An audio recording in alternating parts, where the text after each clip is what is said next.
देखो दोस्तों, किसी के लिए ईद का मतलब होता है नए कपड़े, नए जूते, महंगी घड़ियां और मोटी सी ईदी की गड्डियां। लेकिन कुछ घर ऐसे भी होते हैं जहां ईद की रात एक बच्चा बस ईदी के लिए रोता है और उसका बाप अकेले कमरे में अपनी यादें बेचकर उसकी मुस्कान खरीदता है। आज की कहानी एक ऐसे ही बाप अरमान और उसके छोटे से बेटे रायन की है, जो शायद तुम्हारे दिल में कहीं गहराई तक उतर जाए। ईद से एक रात पहले पूरे मोहल्ले में रोशनी थी, पटाखों की आवाजें, ईद मुबारक की गूंज।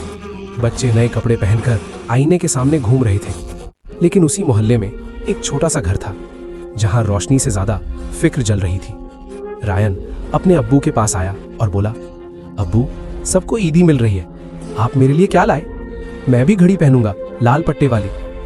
अरमान ने अपने बेटे की तरफ देखा। उसकी आंखों में सपने थे और अपनी जेब में सिर्फ 10 रुपए। फिर भी उसने मुस्कुराकर कहा, कल ईद की नमाज के बाद सबसे पहले तेरे हाथ में ईदी होगी बेटा, और तेरी पसंद की घड़ी भी। बस तू रोना बंद कर दे।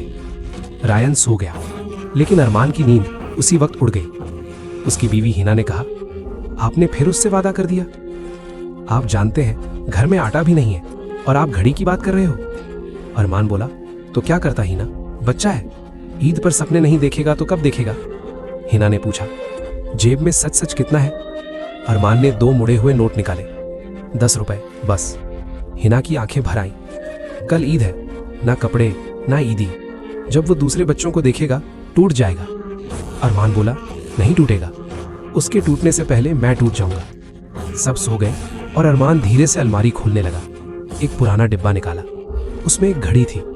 ये घड़ी उसके अब्बू की आखिरी निशानी थी। वो बोला, अब्बू, आप कहते थे जब तू बड़ा होगा ये घड़ी तेरे काम आएगी। आज सच में काम आ रही है। बस फर्क इतना है, ये मेरे नहीं, मेरे बेटे के काम आएगी। सुबह वो बाजार गया।